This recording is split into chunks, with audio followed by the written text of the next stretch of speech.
A paradigm shift is a change in common sense. But how do you go about rearranging common sense? Especially with years of research and journalism making the conversation long and dense. Well, sense isn't something to try and enforce. It should be kind of endorsed by a reliable source. And in the case of climate change, a good place to start would be science, of course. Now, you remember science from school, an essential subject. Well, let's consider it standing in the general public. Our scientists are in a position to advise us on some of our biggest decisions. And it's probably in our interest to listen, but also to invite others to witness the vision. The first way to do that is to be the vision. Through your lifestyle choices, you can lead the mission. Bring the future to your present when it seems a bit distant. The cleanest existence is green and efficient. And you haven't really played your part until your lifestyle reflects a change of heart. It's a continuous process. I'm still working on it myself, but technology plays a major part.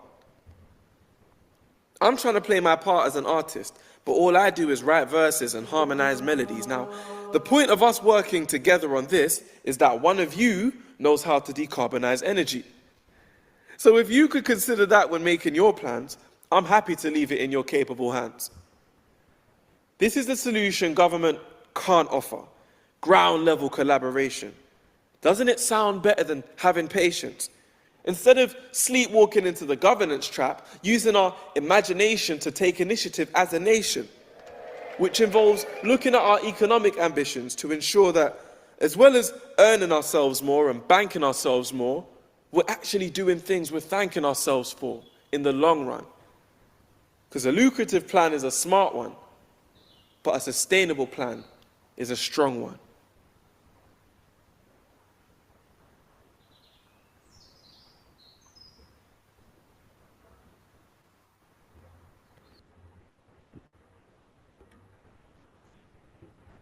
Thanks. Sorry, let me just close that. Okay, welcome again. Good morning, everybody. Hope you enjoyed that. I like that. A sustainable plan is a strong one. There's some nice quotes in there. So, welcome to our next online session. Let me just share my screen.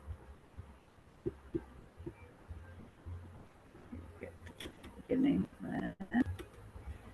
Hope everyone is doing well.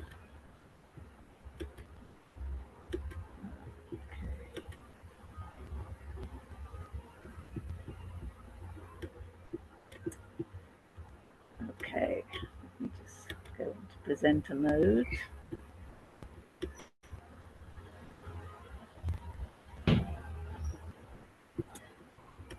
Okay, so yes, we are in our October CECOP, even though it's November. And remember, this month's theme is monitoring, learning, and systems change for climate education. Hope you can see my screen. Yeah, perfect. Yeah. Okay, great. Okay, so today we put up here what we're going to cover. So just some brief introductions. Then we're going to look at the WhatsApp poll. Remember, we put out a poll on the WhatsApp group. Just going to talk about that a bit. And then our partner spotlight. We're going to hear from Augis and from EduSpots. And then, as always, we'll have a discussion in breakout rooms so we can really get some interesting conversations going. And then the harvesting, what was the result of those discussions? We'll just go through those so they can be shared. And then we'll finish off with the next steps, including the exciting news about our CECOP summit that is coming up very soon in Tamale. So what I'm going to do first. Okay. Oh, sorry. So just very briefly, as a way to introduce ourselves in a way, maybe we can share something new or interesting that you have discovered recently. And this can really be anything. So it could be like a fun fact, a new food, an interesting book, a really good website, you found a place you haven't been to before, or really anything new or interesting. And this can be related to professional or personal. So who would like to go first? Remember in our online session we want a lot of collaboration and interaction. Everyone should feel free. You know, we're quite fun and playful and informal here. So so would anybody like to go first? Anything new? Yeah, I'd like to go. Okay, please go ahead. Is that Michael? Yeah. Yes, I'm Michael Atuesuman from Ronag, Ghana. Okay. In my case, I recently had opportunity to go to the Volta region for the first time in Oh. my life, and I enjoyed the mountainous scene and then the fresh oxygen that I experienced there. And Great. it's still in my memory. I'm back to Kumasi, but I'm still how I wish I'm there to enjoy that serene atmosphere. And then there are special food that we were served with. Ah. Mhm. So you're in Kumasi in person, but in Volta region in spirit. That's a good one. Yes, I like Volta region too. Yes. Anyone else? Anyone else? Something new or interesting? All right. So maybe I'll continue for Michael's. Yes, Dixon, please go ahead. So I'm Dixon from Ronak, and we have had a summer school in KNUST. Is on AI, the use Oh. of AI in education, Mm. and I've been learning so much things that I never knew. For instance, how AI consumes a lot of energy and water. That was something that I never knew, that AI could also consume a lot of our water resources, and that we need to map up sustainable solutions for all that. And also how to get the most of AI using very detailed prompts. Yeah, it's something that we've also learned in our summer school. Yeah. So it's all AI Yes. in the past 2 weeks. That Thank sounds you. really interesting. Yes, thanks, Dixon. That sounds really interesting. And I think that's a really good point because there's a lot of discussion around AI. Is it good? Is Yeah, it bad? And the whole thing about with students and that sort of thing. But we don't often talk about, the kind of the fact that it needs so much resources. So to actually develop an AI system, it needs, yes, like you said, huge amounts of energy. That often isn't spoken about. That's really interesting. Thank you. Anyone else? Anyone else? Yeah, let me see whether I can come in. Hello. Hello, Francis. Yes, well, my name is Francis Chimsa with Climate Smart Training Program in Tamale.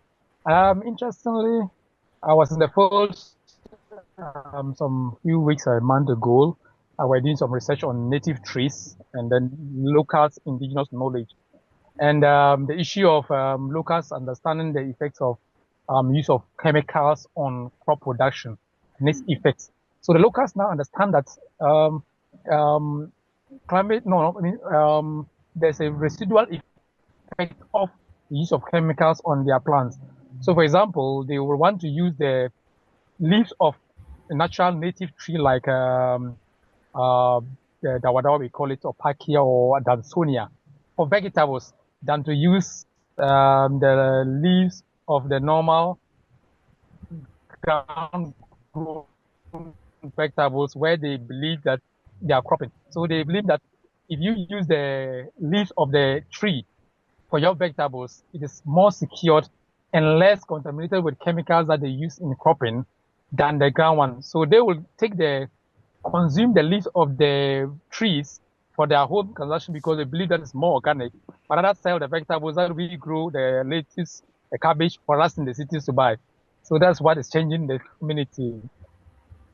Oh, interesting. That's like I'm a bit worried about my cabbage now. Okay, thank you, Francis. Okay, who is next? Who would like to go next? This is really interesting, actually.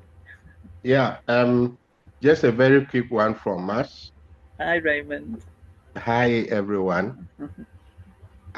So one of the challenges we faced with our afforestation project has been the theft of fruit tree seedlings and the nets that we use to protect them. And so for our round 3,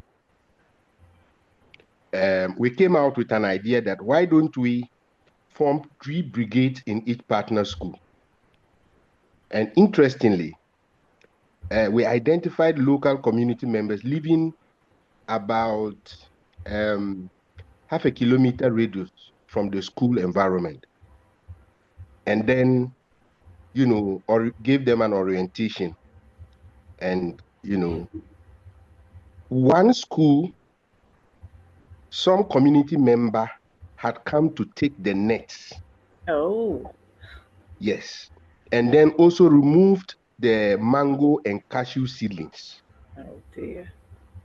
So we tried to mitigate that by offering community members who live in and around the school environment some of the seedlings to plant on their own to serve as to ward off any temptation to take out what we have planted with the students.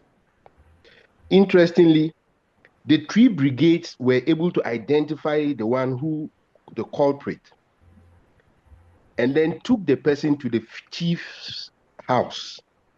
And the person was asked to reinstate all the nets. Wow. And I'm happy to say that all the nets that were taken have been replaced by this person who was caught in the act. It just points to the power of communities in protecting what they decide is their own. Yeah. That sense of community ownership can really promote interventions, whatever form they are. Once the community feels that this is theirs, they will go to all extents to make sure that they safeguard it. Thank you. Thank you. That's really interesting. Yes, exactly. The power of community. Very interesting. Thank you.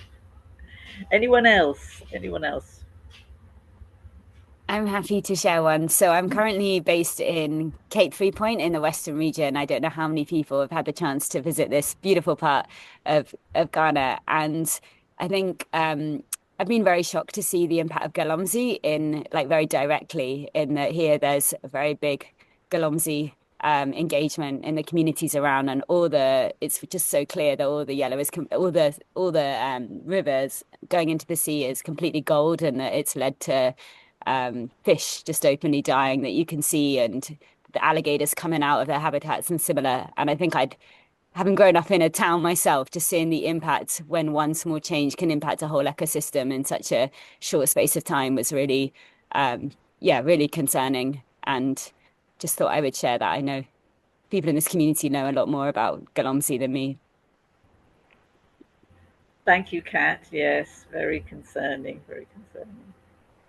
Okay, thank you. Anybody else? Anyone who'd like to jump in? We don't necessarily have to do everybody just for time, but if you'd like to share something, then feel free.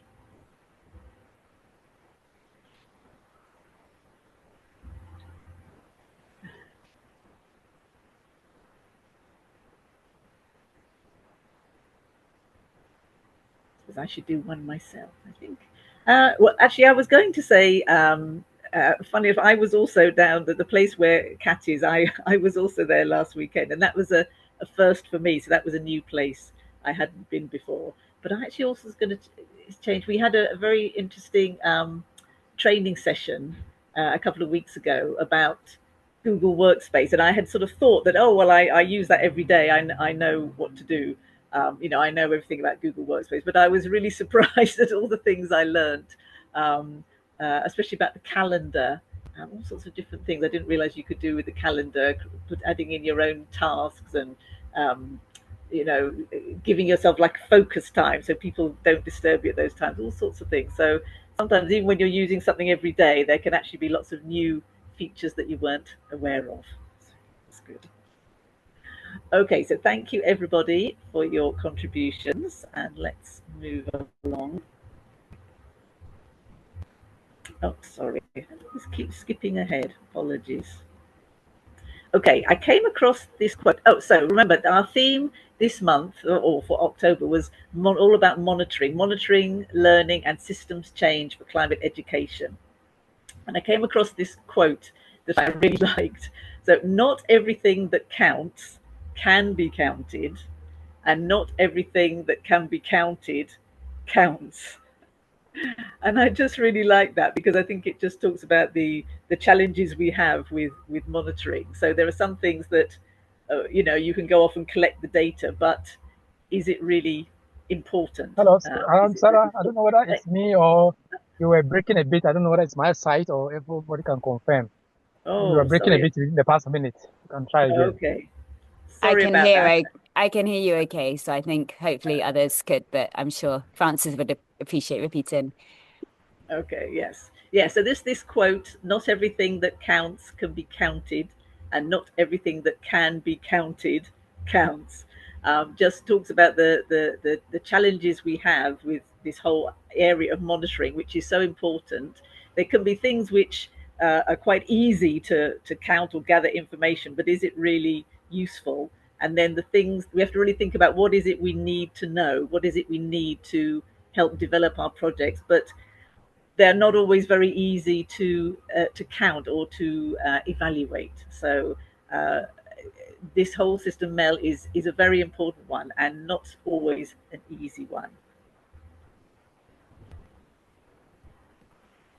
Oh, sorry.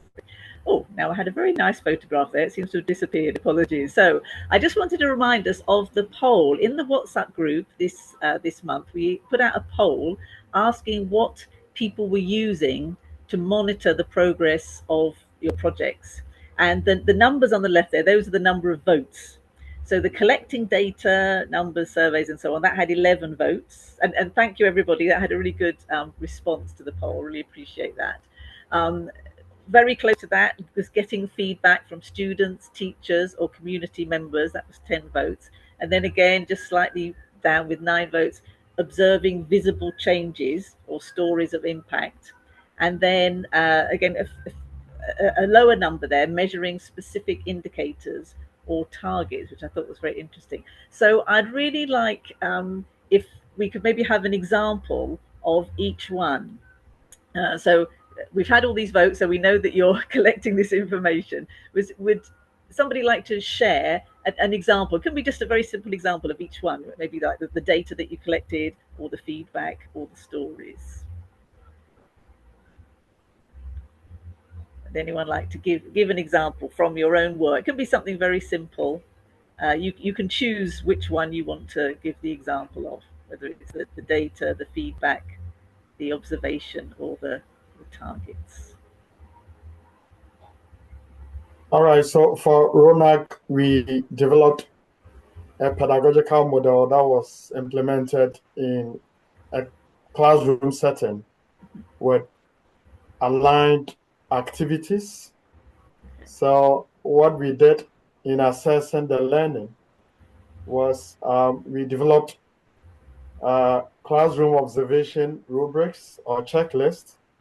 We also interviewed the teachers and the students and parents as well to just ascertain the level of learning, especially behavioral changes in the lifestyle of their kids or their children after the learnings.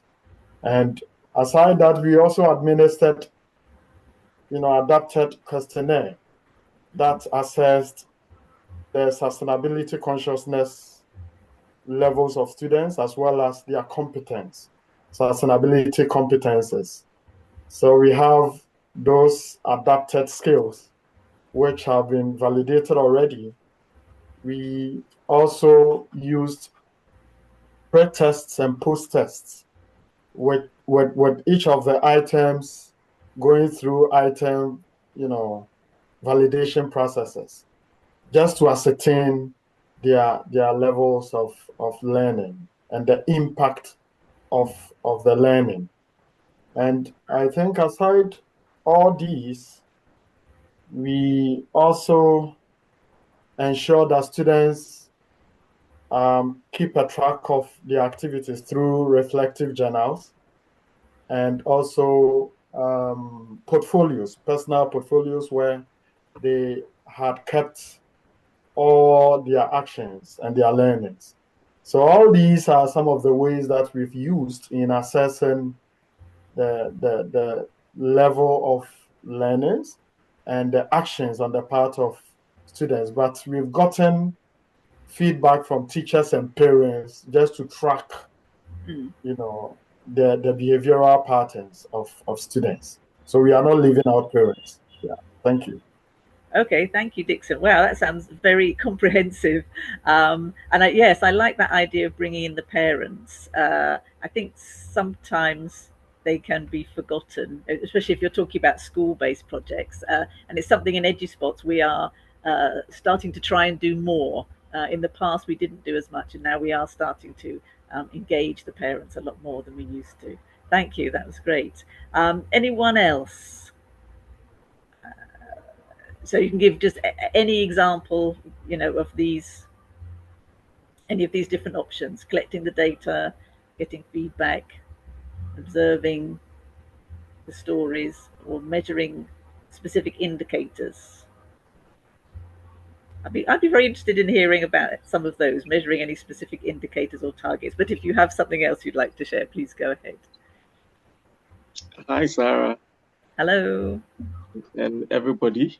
I'm Prince. I work with EduSpots. And then, just to speak to, the data collection. In EduSpots, what we do, we have different groups. So there are catalysts like the volunteers who are working very closely or directly working with the learners or the students on our education programs. So for both groups, we tend to do different forms of mail to be able to draw out the learners as we discussed. So for example, when it comes to the catalyst, before they even come in the program, we do a baseline using a platform we call the Impact Ed. Impact Ed is like an online software program that is able to give or provide the opportunity to draw in a lot of data, quantitative, but also qualitative, in a way that can help, most importantly, people who are in education to be able to draw a lot of things from their learners and also their participants generally. Yeah. And so for Catalyst, we are talking about things like team management, self-efficacy, confidence, and things like that at the baseline. We do a midpoint as well, and also an end line, obviously, where we introduce more like qualitative, but also questioning to really get much more in-depth analysis of how things are gone. And sometimes as we do these things, also when it comes to like the learners, we also use the Impact Ed to be able to draw out a lot of things that you do on the different strands. And then particularly for something like Educates is our education program. We use the ESA testing to be able to measure their level of comprehension when it comes to the things that we are teaching. So it's really a mix of things. There are peer mentors we work with. Even our catalysts at some point, we have a program called the Catalyzed Leadership Program where we pick one catalyst per spot or per location into another leadership program where we also do a lot of mail. Maybe I'll pause at this point so that we can have other share. Great. Thank you, Prince. Thank you. Great. I think that's a more detailed one from Prince. Let me bring a simpler one from Climate Smart. Yes, from our area, we do more of We do more of training advocacy in climate change, climate smart agricultural practices. So in our case, we will do some little implementation, but more of trainings for locals. So one of the things we do, for example, in Climate Smart is to sometimes, for example, one of our projects was to educate rurals and then to the communities about cook stoves, energy saving cook stoves. So in what the approach we use to monitor our progress is that we are a small organization, of course, but then we will do what we call the training of trainers. So we come to the community, we cluster some few communities or nearby villages together, then pick selected women's groups that are interested in our project and have the willingness. So that we call them the trainer of trainers. Then we train these ones on how to make these cook stoves using local materials, for example. Then give them comprehensive training. It can be 2 days, 3 days of training to manufacture or to make these cook stoves themselves based on the local materials available. Then to monitor, then we now task these women trainers to go within their communities, within nearby communities, and train others. So at the end of the day, if you train about 20 women in a training program, and tax them that once they go back to their communities, they should go and train additional at least 10 per woman. Then you will come to monitor what they have done. So when we come to the community, we don't monitor what they have done and also do what they call the observing visible changes. It's easy to come to us as you are communicating and as you are passing through the community to find out, oh, I can't see any cook stove in your house as the last time I visited some months ago. So we use that train of trainers and we do a lot of visible observation to find out whether there are changes. And of course, that other aspect of the stories, impact stories are very interesting. Oh, now I can wake up even when the rain is, when there's the downpour of rain, I can still manage to cook something for my children to go to school. I can cook something. But hitherto, because I have to set the fire in the open, I have to do this, it's difficult to cook at the rainy season. So these are impactful stories. When you hear, then it gladdens your heart. So this is a simple part we can do to monitor visible and impact stories. Wonderful. Thank you so much. That's great. Really lovely to hear. Anyone else? Maybe one more, just one more example.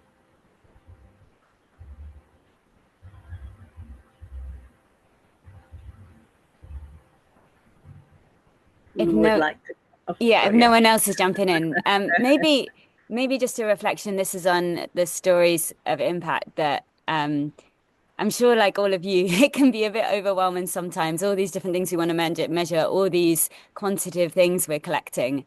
And I think when I reflect on all the melt I've done, the thing that always actually helps us understand our work best is using the most significant change approach, where we just, and I think this could be applicable to anyone here, hence why I'm sharing. Some of you may already use this very simple questioning method, where you just ask the catalysts or the learners or a community member, what significant changes have you observed, and ask them to develop their answer. And then after they've maybe given a few, ask them to explain which was the most significant and why. And I just love this question because you get all these very diverse outcomes that may not, because I think the problem with all these indicators is that they're often, you've already made an assumption about what change is going to be created.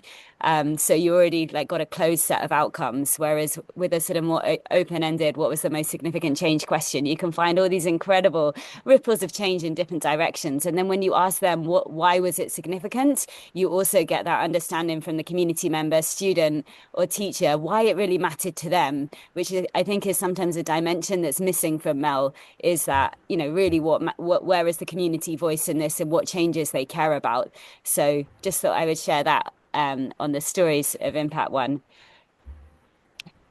Yes, thank you, Kat. Yes, it's true. Sometimes we have unexpected results or just an unexpected perspective. Yes, like you said, often we kind of think we know what we want to get, but then, you know, someone from a community might, you know, tell you something that you think, wow, I never realized that that was important or that was significant.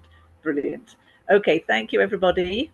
Again, let's continue. Okay, so Sarah, I wanted sorry, to say something yes. based Sure, on go ahead. what cut the submission from Kat. Yes, Yes, it's please go. important to get open-ended feedback because that is more detailed, that is more original, that is more unique, as it were. But I feel that we need to triangulate the way that we gather feedback. Of course, the indicators are good, and I understand her concern that they sometimes give specific things that we are measuring. But I feel that we need to bring them also on board.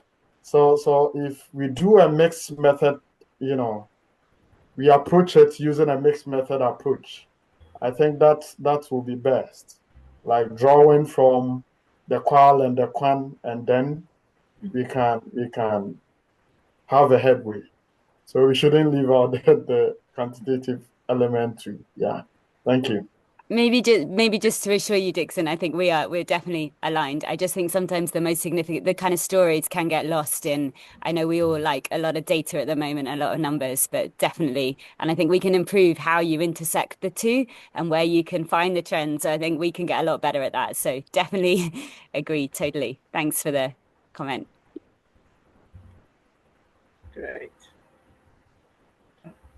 Sorry, I think he's jumping ahead. Okay, thank you for all those contributions. So another quote. Sorry, I found lots of quotes this week. Monitoring, evaluation, and learning, Mel, systems may exist, but too often the system does not learn from its own experience. So this was somebody called Daniel Tysers. This wasn't specifically about climate education, but I quite like this. Too often the system does not learn from its own experience. Would anybody like to comment on that? What that means to you, or why you think that's important?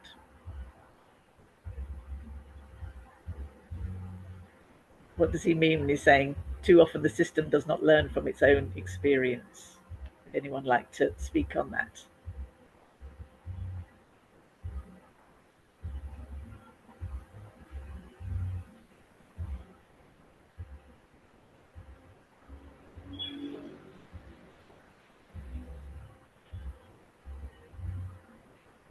I'm afraid of being too talkative, but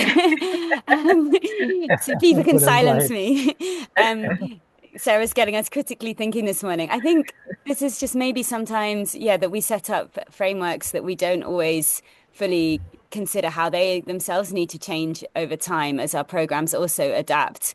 So I'm trying to think of a good example here. Yeah, that maybe, for example, our evaluation of our Ignite Girls program might be initially focusing on confidence of females, and some of maybe the N-line survey comes back to suggest the girls want to have the boys involved and similar, and the program develops. But we might continue to assess the confidence of females and then not look at how the program has shifted to have different to need the follow-up evaluations to account for the differences that have been made. I'm not sure if that's the best example, actually reflecting on it. Maybe another example is just more how, so for example, with all the ASA literacy testing we've done on early years, sorry, this isn't climate related, but sometimes we gather all this data and we don't give it back to the communities themselves to make so that the tools are in their hands to actually then look at the learners and see, okay, they're at this level, how am I responding? I guess this is maybe more just a problem with how tools are used and how sometimes we can be extractive of data and not always give the communities ownership of the data and how they respond. Sarah, I think I'm trying to respond to your very thoughtful question here. I may have gone off piece. No, that's fine. Thank you. Actually, sorry, yes, sorry, someone else come in. Thinking of aloud, but I think it's a very general and detailed comment. We all agree on this, but just that I think the best of an understanding of this is in a general perspective. We think the system is not learning from its own experience, generally not basically because of our individual project's fault, but the whole system. When we think about it that way, you understand why we think this point is valid. For example, in our case, we are trying to talk about climate change, we are trying to talk about climate smart. If you do your part and another partner, another community, another project doesn't do its part, then at the end of the day, the system fails. So let's take a typical example of our calamity menace in Ghana. So we are all doing our individual parts to solve it. But if every year we have to keep on repeating the same, And no matter how little your organization will do its part, at the end of the day, another partner, another state, another organization doesn't play its part, we come back to fail. When we come back to fail, we will look at it collectively. We will think that the system must not learn from its own experience. Look at how the rivers are turning yellowish and gold, and we are not changing. So if I look at my local one, we are doing climate change education, we are doing tree planting, then you concentrate on one community. The next year you go and your neighboring community has cut down a lot of trees. Then where did we go? I might not have gone there with my intervention, but I think the system should have learned from this other community. If the system fails, we are still not learning from that system. In general, that's what I think I can add to Kat's struggle for my explanation. Thank you. This is actually really fascinating, and this is another example of getting unexpected results, because I actually wasn't thinking of some of the things you brought up, kind of not what was in my head. This is really fascinating. So what I was thinking, and I'll bring in what everyone has said. I came across this document. So it's called the National Monitoring, Evaluation and Learning Systems for Climate Change Adaptation. So it's a report by a group called the International Institute for Sustainable Development, which is like an international think tank. It's actually based in Canada. And this report was looking at 9 countries across the world, including 3 in Africa. I think it was Kenya, Namibia, and Somalia. And it was actually looking at like national mail systems, like governmental mail systems that they were putting in place to feed into their national adaptation plan. It's actually a very interesting report, and one of the things they came up with in the overall summary was they're saying this word operationalization of mail systems focuses primarily on monitoring and progress reporting, while evaluation and learning remain less developed. So it's this idea that you can, if you're not careful, you can think, oh yes, let's go off and do all this monitoring, collect all this data, but the point is, what are you doing with it, and what are you learning from it? So it's not just collecting the data, but really evaluating what the data is showing you and learning from that. And the learning can be, as some of you have just said, it's not just, it can be the learning about the project, it can be the learning about the mail system itself.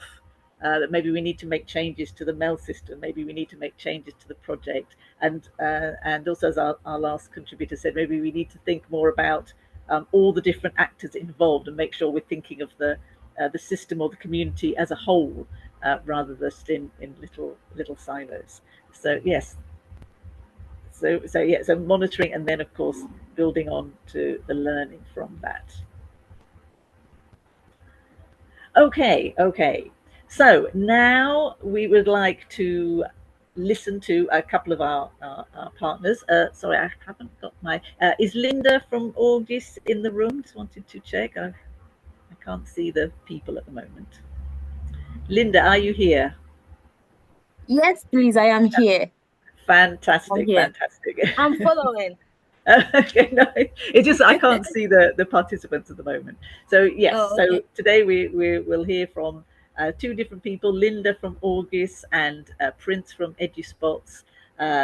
Just a brief presentation related to our theme. So just a reminder that you've got about 10 minutes. So we'd like around 5 minutes for the presentation, and then we can have 5 minutes Q&A afterwards. So let me just stop sharing.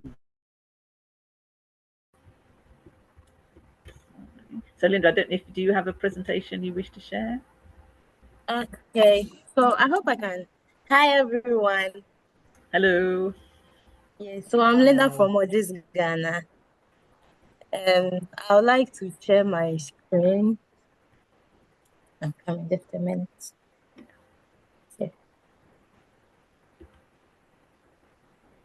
Okay.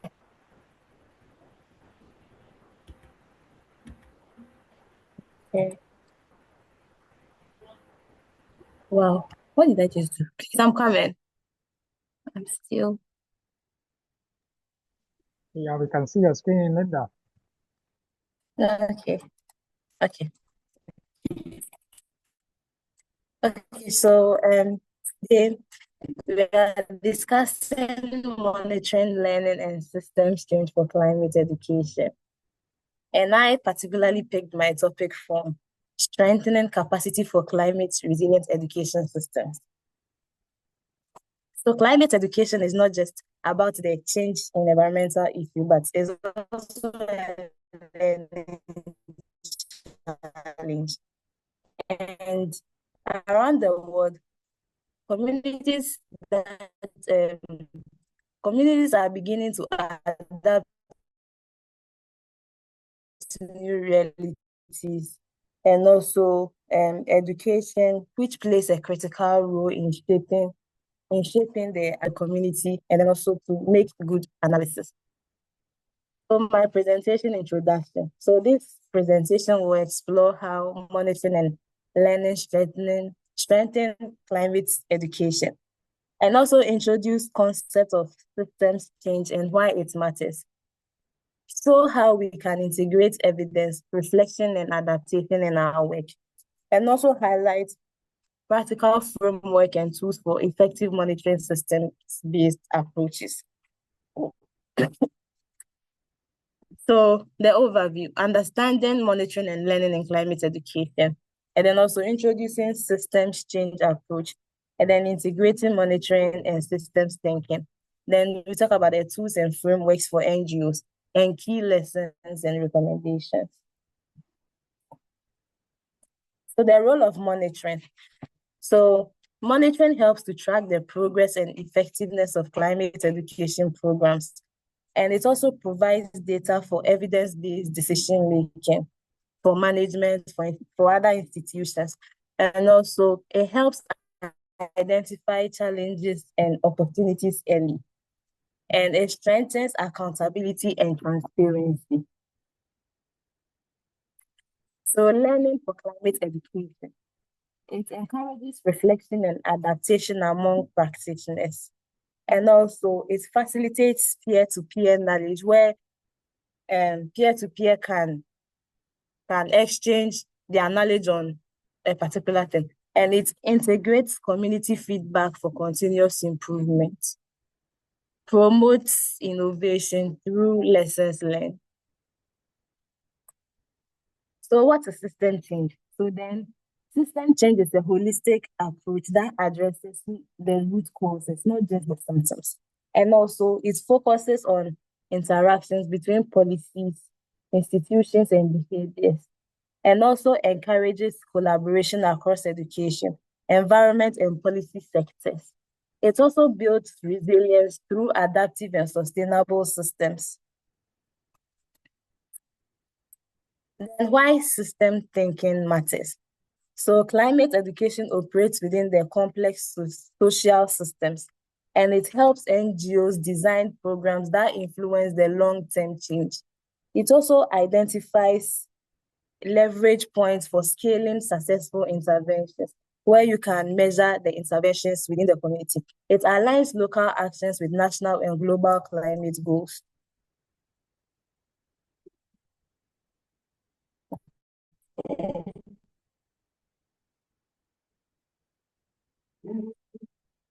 And integrating monitoring and systems change. So we use the monitoring data to map system dynamics and feedback loops. We combine quantitative and qualitative indicators to track and also to shift in behavior, policy, and institutional collaboration. We link monitoring results to learning cycles and adaptive management.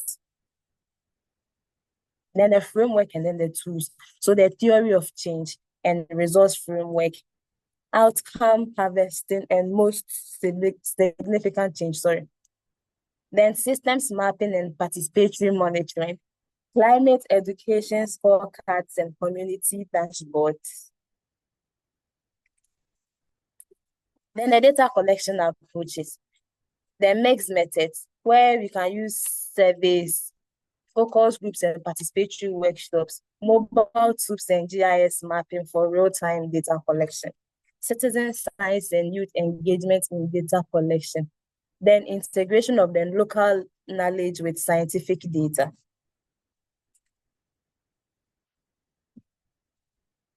Then the learning loops in climate education.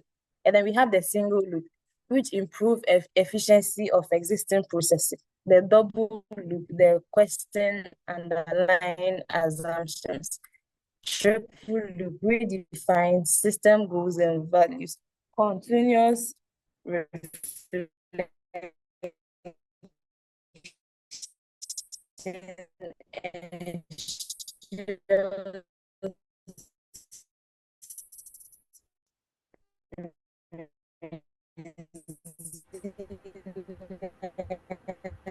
Hello, Linda. Is it just me, or is Linda's audio breaking? Yeah, it's breaking. Yeah. Linda, I don't know if you can hear us.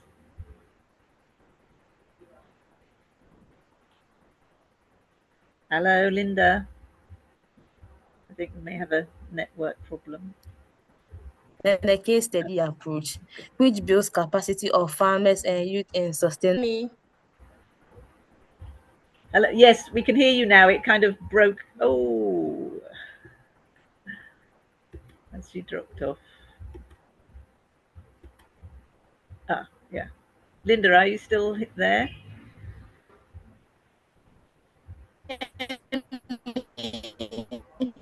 Yes, your audio is breaking a lot. Hello. Yes, it's kind of coming in and out, the audio. Okay. I mean, think now it you will be sound, my network. I need to, yeah, I'm sure. I sound Now clear. you sound, Okay. yeah, now it's clear, but it was breaking a bit. Okay. Okay. I don't So know we're on how, the case study approach. okay, yeah, if you can Come be again. wrapping up, yeah, that's fine. If you can just be Okay, wrapping up just because of the time. Yeah. It's left with just 2 slides. I'm just left with 2 slides. Okay. Okay. The that's case fine. study approach and then the recommendations. Okay, and then for the case study approach, builds capacity for farmers and youth in sustainable agriculture, and then uses the data to guide extension and climate smart training, and then partner with schools and community for environmental education, demonstrates systems change through partnership and feedback. So then the conclusion and recommendation integrates monitoring, learning, and systems thinking from project design, and also to use participatory methods to enhance ownership and sustainability. Then to build adaptive capacity of teams and community. Then promote collaboration for large-scale climate education impact and empowering communities for climate resilient future. Thank you. I think this is the end of my presentation.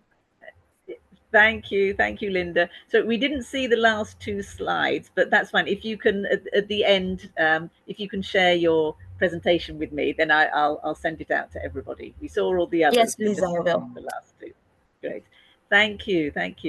Any questions from the group for Linda? Actually, can I jump in with one? Linda, I was interested in, there was something, sorry, I put it in my head and now I've forgotten. There was something about community dashboard and something scorecard. Was it school? I just wondered what those were. A scorecard. So is a way of tracking progresses in schools where you allow the students to rate in an order of hierarchy. Yeah. Okay. I mean, what sort of things are they rating? Is it like their knowledge or? Yes, please. Yes, please. Okay. And then the community dashboard yes, and how the impact they also rate the impact on their livelihood. Yeah. Okay. Cool. Okay. Thank you. Any other questions for Linda?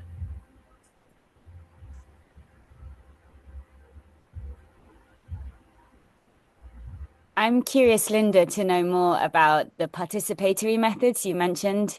Just any strategies that you found really effective in participation, and maybe secondly as well, just in terms of systems change, just maybe what areas of system change do you think that you've contributed to, as that can be sometimes quite a difficult thing to capture kind of with confidence. So really curious on both of those. Hello. Hello. So first question was just around the participatory methods you use that I'm really curious to learn more. And then secondly, on the systems change, just really curious. Can everyone hear me? I realize my internet is a bit just dipped. Yes, I think when you repeated the first question, it went off and we were just hearing the second one. Sorry, yeah. Firstly, participatory methods, what do you do that's been effective? And secondly, on the systems change, amazing to hear that you have this in your whole approach and framework. And where do you think you can confidently say that you've contributed to systems level change? Okay, so with the participatory methods, we allow the communities to come together to take their own decisions. So we include them in the decision making. So we sometimes invite them, and then we have a survey with them. So we ask them questions, they answer. So that helps us to take an effective decision for all of us. And then we also help them to see the impact of the decisions they've taken. Yeah. I answered you. I hope I have. Yeah, and the second question just around systems change, where do you feel that you can confidently say that you've contributed to a systems level change?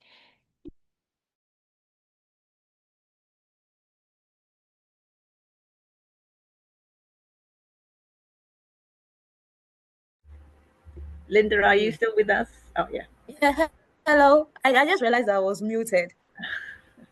We have one community and we work with, and with that community, we help them. They didn't have any idea on agroecology, so we help them to set up an agroecology farm, and they are managing that on their own. Yeah.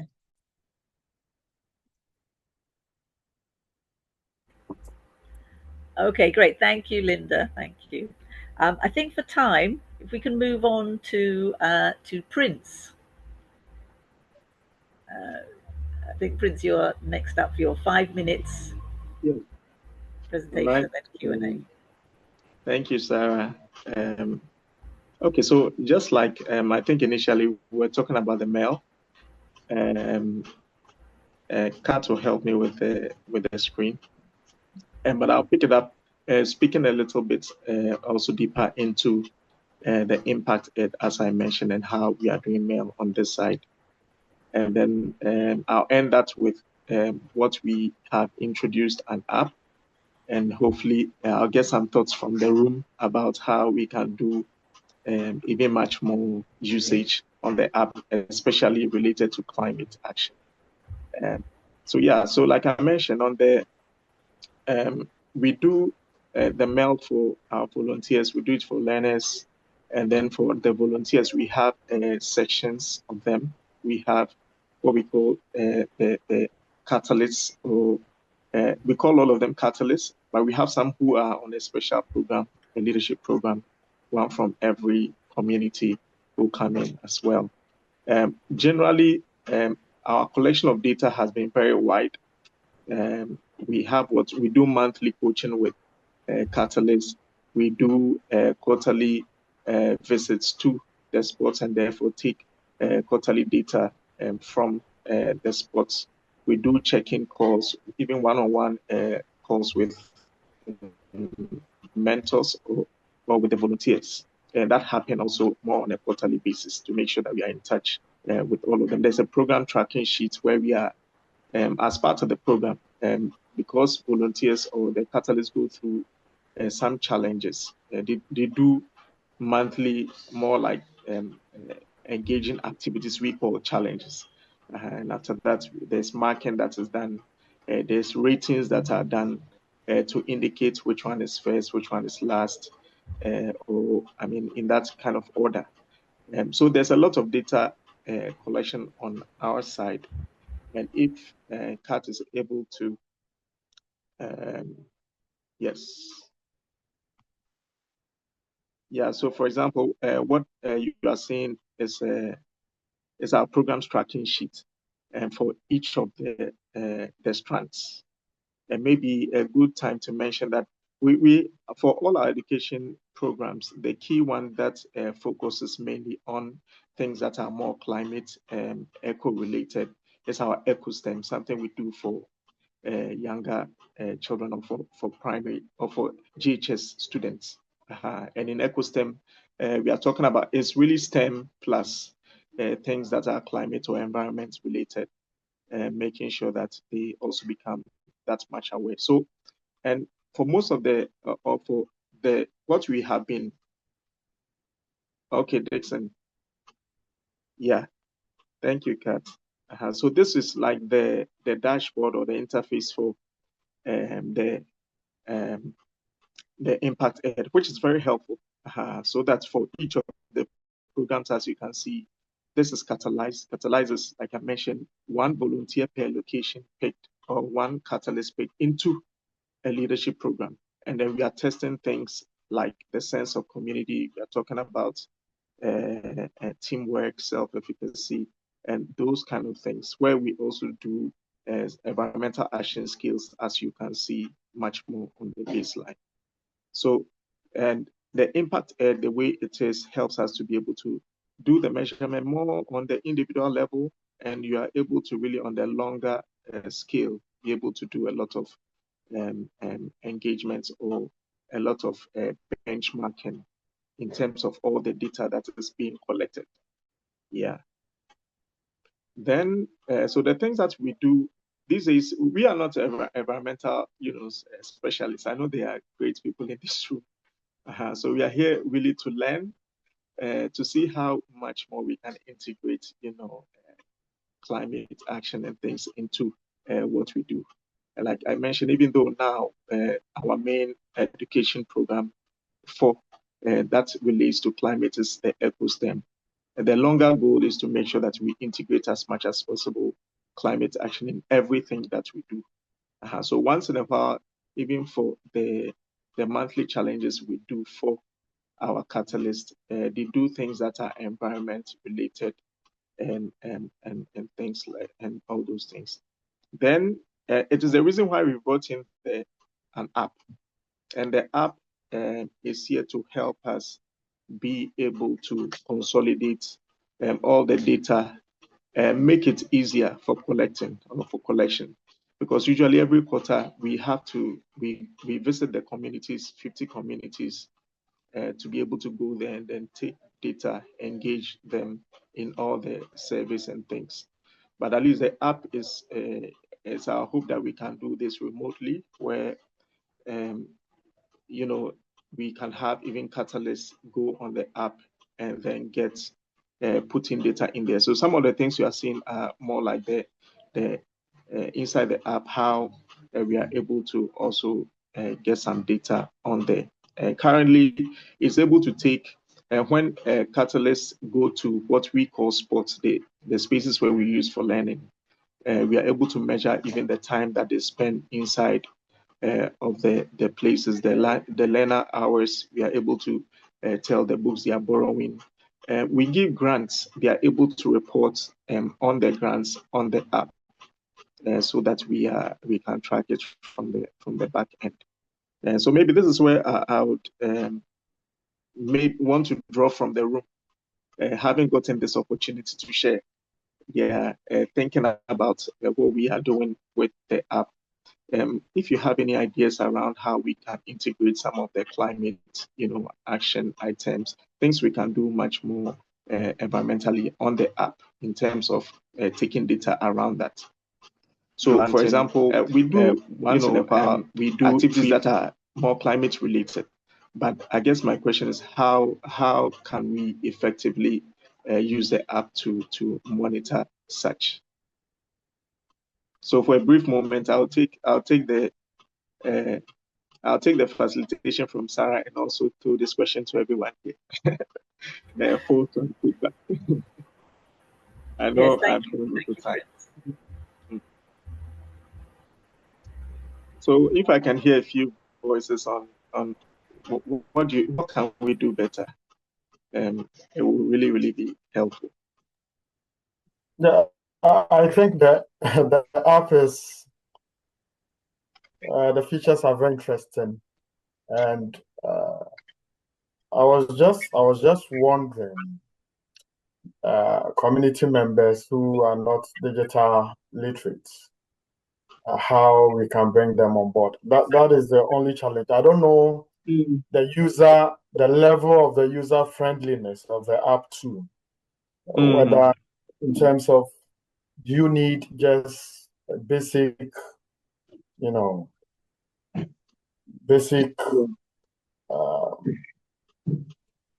some basic instructions to operate it, or yeah, Usually, I'm just worried about its user yeah, friendliness, especially very, for the very, kind of people we work with in the communities. yes, Yeah. very, very valid question. And maybe the context I must give is that usually, as part of what we do on the Ignite program, or the program that the volunteers themselves go through, key among them is to make sure that they are digitally literate. So we do a lot of digital literacy for them, talking about many things that are more online related, how they can use, the Google Workspace, how they can use some of these tools that we use on the daily, as their own personal development journey, really. But it then also, in a way, comes to support our use of some of the technical tools like the app. Because we are already running that to support their own development and their skills. Yeah, thank you, Kat, for that thought. Yes, so for each of the locations, we are giving them tablets, we're giving them a MiFi, something to be able to connect online. We have a dedicated program that is supporting them. We call it the EduBytes, teaching them things that are more digital related to make sure that they are up to speed on that front. Yeah. Maybe Prince, just to clarify, because I think maybe we've not been entirely clear that this app is for the volunteers, the catalysts who are trained more digitally, rather than it being like a general community-based app or app that's used by learners. But without taking too much time, I think the key question we're so curious about, so the whole app was, the key idea of it is a system to enable local people to take charge of their own monitoring, so that they are constantly getting that live data themselves, that they can see their own users of their spots rising, their own book borrowing system, their own resource management and similar. But one thing we don't have at the moment, as Prince mentioned, is anything to do with environmental tracking. Like, we're not looking at, waste, we're not looking at energy consumption. And just really curious quickly if anyone thinks, oh, this is the key thing your app should track, because I know we're in a house of the climate experts here. Thank you, Kat.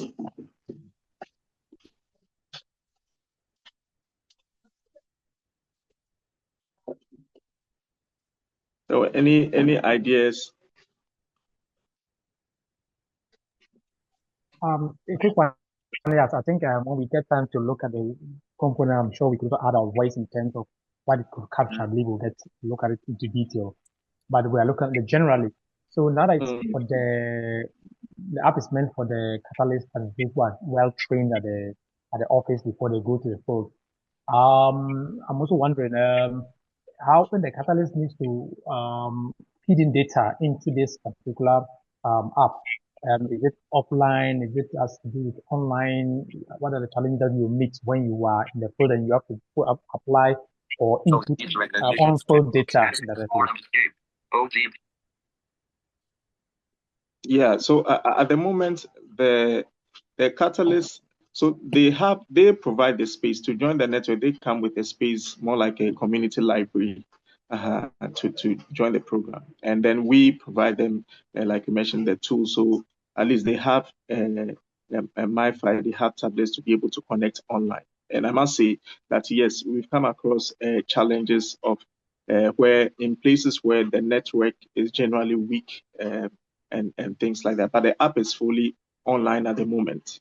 Yes, still trying to navigate those challenges around networks, network issues.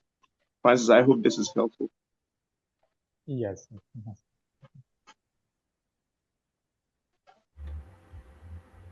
I think we should pass back to you, Sarah. Maybe we'll ask people in person when we see you. Yes. But thank you so much for listening and the contributions. Sarah, back to you. Yes. Okay, thanks. Yes, for time, let's continue. Thank you, Prince. Thank you, Linda. Thank you, Prince. And thank you, everyone, for your comments and questions and contributions. So again, let me share my screen back again.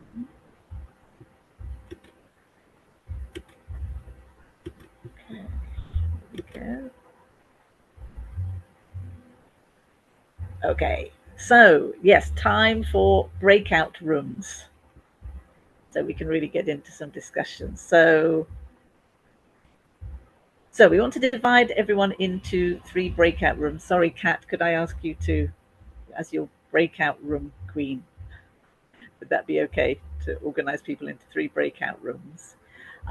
So in each room, we're looking at, if you like, the 3 kind of pillars, you know, the tools for monitoring, the learning from the data, and then the systems change. So in room 1, that's looking at the tools, the how or what, you know, what should we measure? Are there things we really shouldn't measure? Maybe we're tempted to measure, but we don't need to.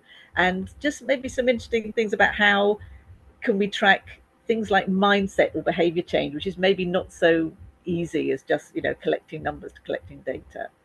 And then room 2 around the learning, what helps your team turn that data into learning? You've got all the data, what do you do with it? And then how do you share the lessons that you've learned, whether it's with other partners, organizations, or across the community? And then in room 3, more to do with systems change. What do you think, what would systems change in climate education look like here in Ghana? Ideally, what do you think? And then how can we use our work, you know, the data that you found to influence policies, whether it's just in schools, communities, or even national or international policies? And if you remember, in the breakout rooms, as always, if you can nominate somebody in your group to take notes, and then we'll do a very brief sharing afterwards. So yes. Okay. Actually, if I could ask, remember I said if one person could, in each group, can just briefly write down very brief notes on what you discussed. Really, it can just even just bullet points, and then if you can share it in the WhatsApp group, because I do want to just kind of round things off as we are nearly out of time. Okay, so I wanted to go back and look at our CECOP in general. Or rather, looking ahead to the next steps, let's look back. And we've got a timeline here, which was shared in the handbook. So you can see we started off the general onboarding, then the monthly sessions, July to October. The midpoint review, in the end, we decided it probably wasn't really necessary because it's quite a short time scale. Then we have this month coming up the in-person workshop in Tamale, and then wrapping up with the legacy document. Okay, so coming up, you'll see again the reflection document by tomorrow. Hopefully by tomorrow, I'll share the slides from today and the recording, and then there'll be a reflection document with some questions related to this month's theme. And it'd be great if you can complete that before the Tamale Summit, so maybe by about the 21st. And really that's the big exciting thing that's happening, our in-person summit on 24th and 25th, like all day 24th and then half day on the 25th. We do have a kind of handbook with all the details, which we should be able to share very soon, hopefully. I believe hopefully today. And now, so our WhatsApp feed, we don't have any more themes, but of course, please let's keep sharing in the WhatsApp feed any key takeaways from the sessions and the opportunities. We've seen some great opportunities shared, and I've heard from people that they've, some people have applied for some of them or looked at the learning resources. That's fantastic.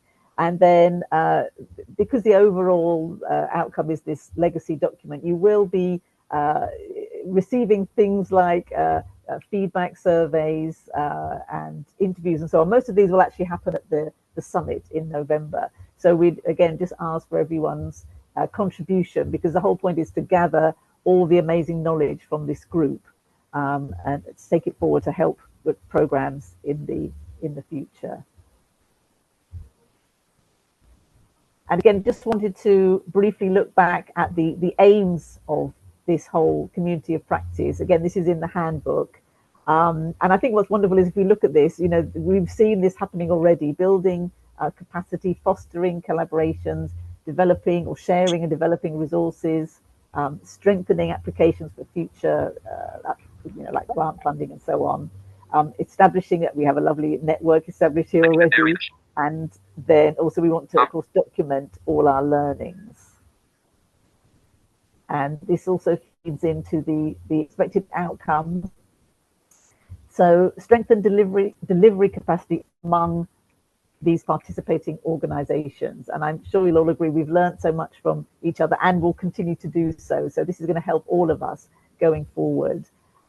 We'd like a repository of shared field tested tools and activities. So these could be different resources, ideas, documents, websites, songs, games. We've heard about all these wonderful resources that are within this group. And then, as I think Kat was mentioning just before we came back, the final legacy report. So that report is going to bring together information from all of you. It's not a question of one person writing it from their point of view. We really need the information from all of you, gather together all the learning. And that's why, as I said, during the summit and after the summit, there'll be, we'll ask you to fill out some feedback forms. There will be interviews during the summit, and also we'll be asking you for things like case studies from your organization, just things that you're doing already that we can bring all together into our legacy document. And last but not least, don't forget the very exciting CECOP Awards. So during the summit, there will be awards. I hope it's not going to get too competitive. So we're going to look at things like the most significant contributions from an individual or an organization. There'll be winners and runners up. Excuse me. And this is something we'll be sharing more information about this because we're all going to vote on this. So it's going to be voted on by us, looking at things like who's really been very active, who's sharing lots of wonderful ideas, and who's really contributing to uplifting all of us here in the group. So we have just gone a little bit over time. I don't know if anyone has any last questions, comments, anything you'd like to quickly mention before we finish. Maybe just in terms of the, so you'll see the program, which I hope everyone is very excited by. It includes our very own Dr. Dixon, who's going to be leading a session on his tree pedagogy, and also Faith, Catherine, and I've forgotten the name of the other person who've developed a book that you're all receiving. There's also a fundraising session that's led by someone called Kai, who's done a lot of sessions like this before. And then there'll be sort of a lot of group work and networking activities. So one of the key points of the whole summit is to be able to really identify between us all the points of intersection that we have, how we can better get to know each other and form partnerships, which is going to be one of the key indicators of success of this whole process we've been through. So in terms of if you've got any questions about any of this, this will hopefully be sent by email today and put on the WhatsApp group. I've just spotted a date issue on the front cover, which is never a good thing. So we'll just be correcting that. I've put it in the chat. But if you've got any questions about anything, we'll also be coming to you in terms of the transport and the food. So Kennedy, who is not on this chat, will be leading on all the behind the scenes operations. So if you can direct any questions to him, we've given his mobile number and his email on the group. And then in terms of the program, Sarah will be leading on that. So any questions about that to Sarah. And then Prince is leading on all the logistics on the ground when we get there. So if you've got any questions when you get there, Prince, who is here in this room, will be the person leading on that. And then in terms of comms or anything to do with media, you'll see me going around with a camera trying to also make sure that we have captured photography. It's one of my side hustles. So I hope that that's all really clear. And if there's any question you have at any point, just do come to us with questions, suggestions. And you'll also see that in the way the program is done, the EduSpots are not going to be leading everything. So we'll be calling on some of you to do different elements of leadership throughout the whole CECOP. We hope that every organization will play a role in leading in some sense at some point. So just note that that's our general style, how we work with community catalysts. We're not always at the front leading. We try to ensure that there's someone from the community who's leading every session, just so you get a sense of the vibe we're coming into that's going to be very playful open-minded, curious, and creative in different ways, bringing everyone's amazing talents together. And we also hope, sorry, final point, that you will bring a few items from your work. So this is all in the handbook, but we'd love you just to bring a few items, whether it's photos, whether it's resources, whether it's, I know, trees and similar, probably quite difficult to bring, but any kind of show and tell, so we can have a little exhibition, so we can really put our hands on and eyes on some of the amazing work in this group. I know we're over time, but thought that was just important to highlight a few things there. Back to you, Sarah. Great. Thank you, Kat. Thank you. Okay, yes, I said, unless there's any, any question or clarification from anybody, we can finish here. Any last question?